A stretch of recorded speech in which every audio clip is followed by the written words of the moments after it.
বলে দিই এই ভিডিওটার মেইন টপিক কি, যে ত্রিপুরার স্টুডেন্টদের সাথে হলো প্রতারণা এবং 3 থেকে 4 হাজার বলেছিল, এখন 97 স্টুডেন্টদের সাথে হলো অন্যায়।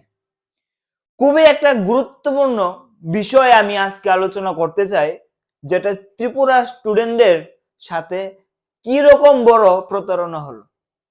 ঠিক 8 মাস আগে একটা প্রেস কনফারেন্স হয়, সেখানে বলে যে জেআরবিটিতে যখনই রিক্রুটমেন্ট হবে তখন 3 থেকে 4 হাজার, 5 হাজার, 10 হাজার ভ্যাকেন্সি বার হবে।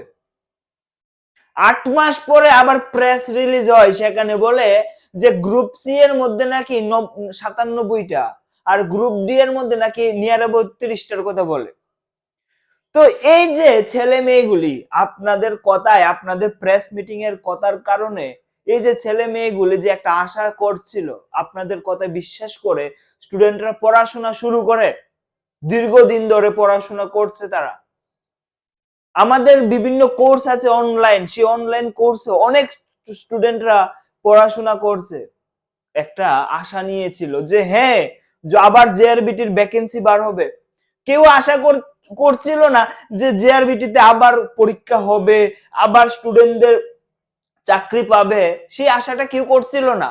হঠাৎ করে প্রেস কনফারেন্সে আপনারা নিজে বলেন যে আমরা জেআরবিটি আবার হবে, জেআরবিটিতে একসাথে অনেকগুলি চাকরি দেওয়া হবে। স্টুডেন্টদের মনে একটু আশা জাগলো, আমরা অনেক খুশি ছিলাম না ত্রিপুরা গভর্নমেন্ট স্টুডেন্টদের কথা ভাবছে এবং স্টুডেন্টদের সঙ্গে একটা চাকরি পাওয়ার ব্যবস্থা করছে, যাতে বেকারের সমস্যাটা একটু দূর হবে। 3 থেকে 4 হাজার চাকরি দিলে বেকার সমস্যা যাবে না, বাট কিছুটা ভালো স্টুডেন্ট যারা আছে তারা চাকরি পাবে। এই যে আশাটা দিল, এই যে স্টুডেন্টরা একটা আশা নিয়ে পড়াশোনা করছিল যে এতগুলি ভ্যাকেন্সি আছে এবার আমি চাকরিটা পাবো, সেই আশাটার উপর এখন কি করলো। আরেকটা আমি সবার দৃষ্টি আকর্ষণ করতে চাই যে এই ভিডিওটা সবার কানে পৌঁছানো, যে আসলে কি 97টা পোস্টই বার করার কথা ছিল, তাহলে আপনি আগে কেন বললেন যে আমার 3 থেকে 4 হাজার জব বার হবে? কেন আগে এই কথাটা বলা হলো? যে যখনই জেআরবিটি পরীক্ষা হবে, এবং এটাও বলেছিল as soon as possible। 8 মাস হয়ে গেল, কোনো নোটিফিকেশন এখনো আসেনি। এখনো নতুন করে আরেকটা প্রেস মিটিং হয়, এখনো আসেনি জেআরবিটির নোটিফিকেশন। কবে আসবে নোটিফিকেশন, এটাও একটা প্রশ্ন। এখন যে প্রেস মিটিং হলো, আবার কি 8 মাস 10 মাস লাগবে আবার নতুন নোটিফিকেশন আসতে?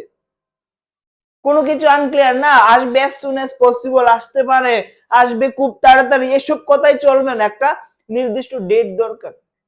স্টুডেন্টদের সময়ের মূল্য আছে, তারা অন্য কোনো একটা কাজ করতো, অন্য কোনো জায়গায় একটা চাকরি করতো ছোট, কিন্তু না, সেখানে কি করা হচ্ছে, স্টুডেন্টদের সঙ্গে একটা আশা দিয়ে স্টুডেন্টদের বসিয়ে রাখা হচ্ছে ঘরের মধ্যে। তারা ঘরের মধ্যে বসে থেকে প্রিপারেশন করছে, একটা আশা নিয়ে চাকরি পাবে, কিন্তু সেই জায়গায় ভ্যাকেন্সি কম। আমি এটাও বলবো তোমাদের, যারা ইউটিউবে বিভিন্ন চ্যানেল আছো, তোমরা ক্লাস করো, আমি দেখি বিভিন্ন ধরনের সরকারি চাকরির আপডেট দাও, অনেক ইউটিউব চ্যানেল আছে, বিভিন্ন রকমের ক্লাস করো, আরো বড় বড় কোচিংও আছে আমাদের ত্রিপুরায়। আমাদের মতো নাম্বার 1 আমাদের এসকেবি একাডেমি, সেরকম নাম্বার 1 আরো অনেকগুলি কোচিং ইনস্টিটিউট আছে। সবাইকে বলবো যে এই টপিকটার উপর কোশ্চেন করা, গভর্নমেন্টকে, সরকারকে কোশ্চেন করা যে কেন এত ভ্যাকেন্সি কম।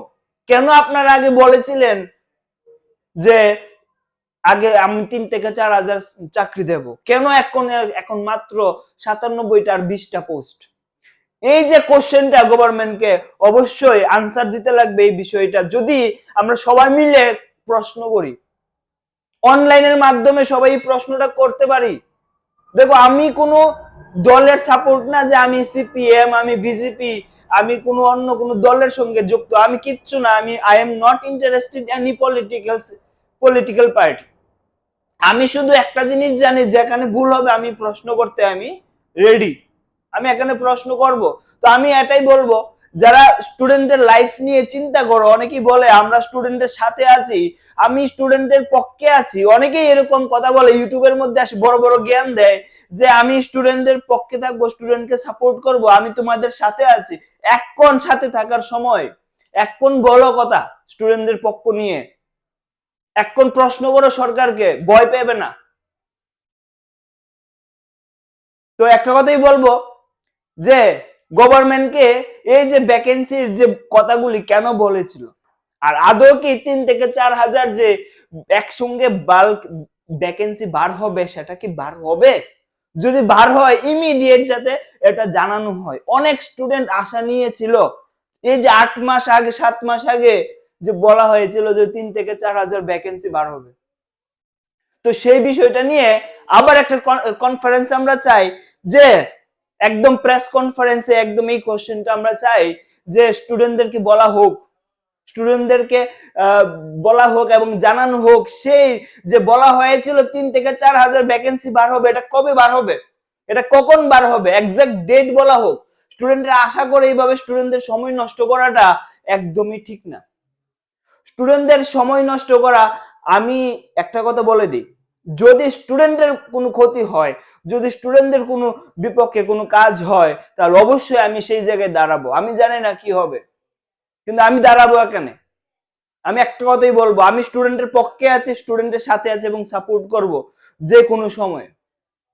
যদি কোনো ভুল হয়ে থাকে আমি উত্তর দেবো। আমি তার জন্য বলছি সব ইউটিউবার, সবাই যারা বিভিন্ন ক্লাস করো, সবাইকে বলছে এই বিষয়টা নিয়ে কথা বলতে, সরকারকে প্রশ্ন করতে, যে সেই 3 থেকে 4 হাজার ভ্যাকেন্সি কবে বার হবে, সেই প্রশ্নটা করতে। খালি ব্যবসা করলে হবে না। এই যে অনেকে আছে 97টা পোস্ট বেরিয়েছে, পোস্ট করছে, wow good news, good news, খুব ভালো খবর, এখানে পোস্ট বেরিয়েছে 97টা, আমাদের কোর্স নিয়ে নাও, আমাদের স্টাডি মেটেরিয়াল নিয়ে নাও। এসব জিনিসই চলছে এই মার্কেটের মধ্যে। কেউ একটা প্রশ্ন করার মতো মানুষ নেই। আমি দেখছি কয়েকদিন ধরে, যে আমি দেখেই শকড যে এটা কি হলো, আমি এই বিষয়ে কথা বলবো কি। স্টুডেন্টরা মানে আমি আজকে পর্যন্ত এখনো, মানে সেই কনফারেন্সের পর আজকে পর্যন্ত আমি বিশ্বাস করবে আমি একটা সিঙ্গেল শব্দ বলিনি। সবাইকে দেখছি কি করে ভ্যাকেন্সি বেরিয়েছে, আমরা নোটস নাও, পাস করবে, আমাদের নোটস পড়ো, এই বলছে সবকিছু। আমরাও পড়াচ্ছি, আমরা জানি যে কিরকম কম্পিটিশন হবে। 97টা পোস্ট, এখানে চাকরি পাওয়া কতটুকু ডিফিকাল্ট হবে একটা স্টুডেন্টের। কোন স্টুডেন্ট গুলো চাকরি পাবে এখানে? সবাই পাবে না। মিথ্যা আশা দিয়ে শুধু কোর্স বিক্রি করবে না তোমরা, তোমরা কোশ্চেন করো আমাদের যে 3 থেকে 4 হাজার ভ্যাকেন্সি বার হবে বলেছিল, সেটা কবে বার হবে, এই প্রশ্নটা সবাই করো। জয় হিন্দ, সবাই ভালো থাকবে, সুস্থ থাকবে। আর স্টুডেন্টের পক্ষে আমরা আছি, থাকবো সব সময়, এবং তোমাদের সাপোর্ট আমাদের সঙ্গে দরকার এবং লাগবে। Thank you.